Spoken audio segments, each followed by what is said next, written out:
একটা স্বৈর শাসকের পতন হয়েছে। পতনের পর একটা সময়, যে সময়টা এখন যাচ্ছে সেটি খুব সংবেদনশীল সময়, স্পর্শকাতর সময়। এ সময় চারটি গুণাবলী নাগরিকের থাকা দরকার। একটা হচ্ছে ধৈর্য, সংযম, সংহতি, সমন্বয়। যে রাষ্ট্র বিনির্মাণের স্বপ্ন আপনারা দেখছেন বা জাতি প্রত্যাশা করছে, সেটি একটা ইন্টোরিয়াম সরকার দ্বারা পরিপূর্ণভাবে সম্ভব না, কিন্তু সংস্কার সম্ভব। এই সংস্কার প্রাতিষ্ঠানিক বলেন, প্রশাসনিক বলেন, আমাদের নির্বাচন ব্যবস্থাপনা যেটা সবচেয়ে ভঙ্গুর সেটাকে ঢেলে সাজানো বলেন, সেটা তারা হয়তো করবে একটা গ্রহণযোগ্য নির্বাচনের প্রাক প্রস্তুতি হিসাবে। শেখ রবিউল আলম রবিউল, আমরা বন্যা নিয়ে আলোচনা করব, তার আগে আমরা একটু আজ মাননীয় প্রধান উপদেষ্টা জাতির উদ্দেশ্যে ভাষণ দিয়েছেন। তিনি সেখানে সবাইকে ধৈর্য ধারণের আহ্বান জানিয়েছেন। পাশাপাশি তিনি বলেছেন যে অনেক সংগঠন আমরা দেখলাম কয়েকদিন ধরে নানা ধরনের দাবি দাওয়া নিয়ে উত্থাপন করছেন, সচিবালয়ের সামনে অবস্থান নিচ্ছেন, এমনকি তার বাসভবনের সামনেও গিয়েছেন, তিনি এটা উল্লেখ করেছেন। আজ আপনি জানেন সর্বশেষ আনসার সদস্যের সাথে শিক্ষার্থীদের একটি সংঘর্ষের ঘটনা ঘটেছে এবং সেখানে বেশ কয়েকজন শিক্ষার্থী আহত হয়েছে। আমি এটি দিয়ে আলোচনাটা শুরু করতে চাই। এই যে বিভিন্ন সংগঠনের দাবি দাওয়া এতদিন ধরে পুঞ্জীভূত যে চাওয়া, সেটি আসলে যৌক্তিকতার পর্যায়টা কি, এবং প্রধান উপদেষ্টা যে আহ্বান জানিয়েছেন, আপনি কি মনে করেন যে এটি আসলে হওয়া উচিত ছিল? ধন্যবাদ আপনাকে, প্রিয় দুই সহ আলোচক এবং যারা এই মুহূর্তে এসএটিভির সাথে যুক্ত আছেন। প্রধান উপদেষ্টা যে বক্তব্য রেখেছেন বেশ প্রাসঙ্গিক বলেছেন। আবার এটাও তো ঠিক যে বৈষম্য তো ছিল, বঞ্চিত মানুষও বাংলাদেশে আছে অনেক। তাদের হয়তো তারা আছে দ্রুত তাদের সব সমস্যার সমাধানের, এই ধরনের একটা চাপ আছে, ক্ষোভ আছে, এগুলি আছে। তারাও চাইছে যে একটা নিকৃষ্টতম সরকারের পতন হয়েছে গণ আন্দোলনের মাধ্যমে, দ্রুততম সময়ে তাদের প্রয়োজনীয় বিষয়গুলি বিবেচনায় আসবে, এই তাড়না তাদের মধ্যে আছে। তবে আমি যেটা বিশ্বাস করি সেটা হচ্ছে যে একটা স্বৈর শাসকের পতন হয়েছে। পতনের পর একটা সময়, যে সময়টা এখন যাচ্ছে সেটি খুব সংবেদনশীল সময়, স্পর্শকাতর সময়। এ সময় চারটি গুণাবলী নাগরিকের থাকা দরকার। একটা হচ্ছে ধৈর্য, সংযম, সংহতি, সমন্বয়। এটা আমাদের মাথায় রাখতে হবে। হ্যাঁ, আমাদের বঞ্চনা আছে, আমরা অনেক ডিপ্রাইভ হয়েছি, রাজনৈতিকভাবে হয়েছি, গোষ্ঠীগতভাবে হয়েছি, সামাজিকভাবে হয়েছি, ঠিকই তো, এটা তো সত্য। কিন্তু সেটা তার মানে বৈষম্য দূর করার জন্য, সাম্য আনার জন্য, অথবা ধরেন ন্যায্যতা প্রতিষ্ঠা করবার জন্য একটা ন্যূনতম সময়ের প্রয়োজন আছে। একটা ইন্টোরিয়াম সরকার, তার কিছু সীমাবদ্ধতা আছে, তার আকারও ছোট, মেয়াদ নিয়েও ধরেন চাপ আছে। তো এইগুলি বিবেচনা করেই আমাদের দাবি দাবাগুলি উপস্থাপন করা উচিত।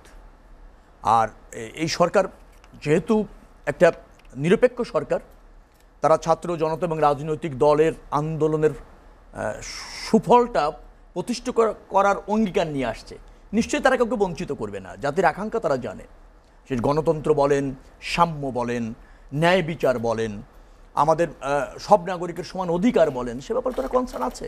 আমার বিশ্বাস হচ্ছে যে একটু সময় যদি তারা পায়, ন্যায্যতার ভিত্তিতে নিশ্চয়ই জনগণের এই সমস্যাগুলি দূর করার জন্য তারা নিজেদেরকে ব্রত রেখেছেন এবং সে ব্যাপারে আরও সচেষ্ট থাকবেন, এটা হলো আমার বিশ্বাস। যে কথাটা খুব গুরুত্ব দেওয়া দরকার সেটা হচ্ছে যে একটা ইন্টোরিয়াম সরকারের কিছু সীমাবদ্ধতা থাকে।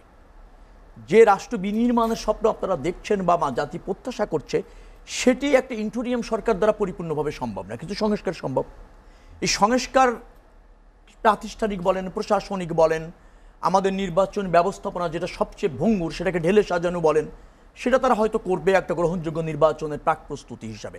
কিন্তু পরিপূর্ণ বিনির্মাণ করতে গেলে কিছু সীমাবদ্ধতা আছে, যেমন সাংবিধানিক কিছু সংস্কার দরকার।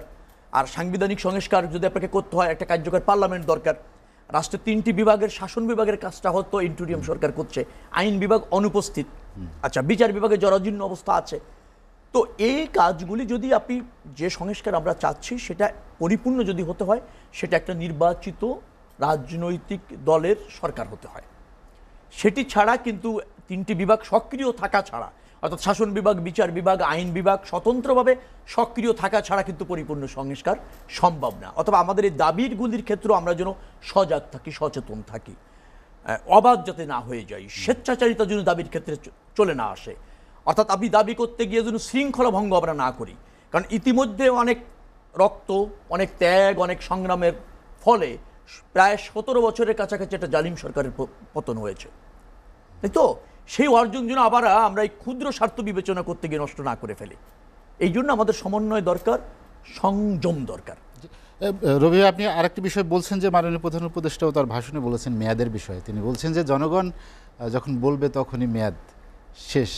বিষয়টি এটা একটা রাজনৈতিক কথা হয়েছে প্রধান উপদেষ্টার, অস্পষ্টতা কিছু আছে। আবার তিনি বলেছেন এটা রাজনৈতিক সিদ্ধান্ত। আপনার দল তো যৌক্তিক সময় দেওয়ার পক্ষে। আমি আপনাকে বলি হ্যাঁ যৌক্তিক দেওয়ার পক্ষে, কিন্তু যৌক্তিকটা আবার যেন অজুহাত না হয়, এটাও আপনাকে মাথায় রাখতে হবে। আপনি বলছেন প্রয়োজনীয় সময়, অবশ্যই ন্যূনতম প্রয়োজনীয় সময় এই শব্দটা ব্যবহার করলে আরো ভালো হয়। একটা গ্রহণযোগ্য নির্বাচনের প্রতিবন্ধকতাগুলি তো দূর করতে হবে, সব দলের অংশগ্রহণের একটা লেভেল প্লেয়িং ফিল্ড নিশ্চিত করতে হবে, ভোটারকে তার জনপ্রতিনিধি এবং তার সরকার বেছে নেওয়ার অবাধ সুযোগ নিশ্চিত হতে হবে। সেটা না করে তো আপনি একটা নির্বাচন করতে পারবেন না। এখন ইন্টোরিয়াম সরকার নিয়ে দুটি কথা আমি একটু বলি। ইন্টোরিয়াম মানেই বোঝায় হচ্ছে আকারে ছোট, মেয়াদে অল্প, মানে স্বল্প। মেয়াদের ক্ষেত্রে আবার বলা হয়েছে 1 দিন থেকে 1 বছরের অধিক না, এটা কিন্তু বলা আছে। ইন্টোরিয়াম সরকার সাধারণত এই ধরনের ক্রাইসিসে ব্যবহার হয়। আমাদের ইন্টোরিয়ামের সরকার চেয়ে বেশি গুরুত্ব পাচ্ছে এটা সংকটকালীন সরকার, আমরা এরকম মনে করছি।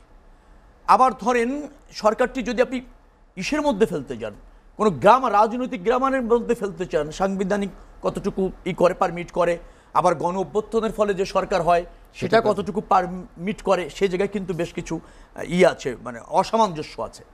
যার ফলে আমরা মনে করছি যেটা যে একটা ন্যূনতম প্রয়োজনীয় সময় তাদের দরকার, জনগণের আস্থা ফিরিয়ে আনা দরকার। আবার একটা নির্বাচন হয়ে গেল মানে রাজনৈতিক দলগুলো আপনি ট্রাকচ্যুত হয়ে গেল, জনগণ আবার সেটা চাচ্ছে না। জনগণ চাচ্ছে যে জনগণের ভোটে নির্বাচিত জনগণের সরকার হবে, সেই সরকার একটা সঠিক পথে চলবে, টেকসই গণতন্ত্রের দিকে এগোবে, টেকসই গণতন্ত্রের দিকে এগোবে। তারা আবার স্বৈরতান্ত্রিক মানে মানসিকতা দেখাবে না এবং সেই প্র্যাকটিসে যাবে না, তাদের দায়বদ্ধতা থাকবে। এবং নির্বাচনী ব্যবস্থাপনার আমূল শুধু সংস্কার না, একটা টেকসই ব্যবস্থা, স্বল্পমেয়াদী হোক, দীর্ঘমেয়াদী হোক অথবা মধ্যমেয়াদী হোক। আমাকে যদি বলেন আমি মধ্যমেয়াদীর কথা বলবো, তার সেই ট্র্যাকের বাইরে যাতে আবার নির্বাচিত সরকার যেতে না পারে। আপনার দলের থেকে একটা প্রত্যাশার কথা বলা হয়েছিল যে নির্বাচনী বা সংস্কারের একটা রোড ম্যাপ ঘোষণা সরকারের পক্ষ থেকে, যে কি করতে চান, এরকম একটি সরকার সেটা না করেনি। সরকার বলছে যে কিছু সংকট আছে, কিছু সংস্কার আছে, সেগুলি করেই রাজনৈতিক দলগুলির সাথে আলোচনা করে তারা এই রোড ম্যাপটা দিতে চান।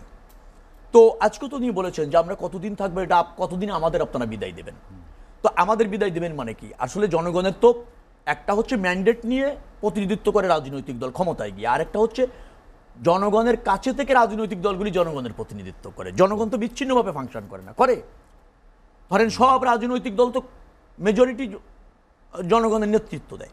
রাজনৈতিক দলগুলির সাথে সংলাপ করে নিশ্চয়ই একটা, আবারও বলছি, ন্যূনতম প্রয়োজনীয় সময়ের মধ্যে নির্বাচন করা যাবে। বাংলাদেশের মানুষ তো নির্বাচনমুখী, সেটা কলুষিত করেছে আওয়ামী লীগ ক্ষমতায় থাকতে গিয়ে।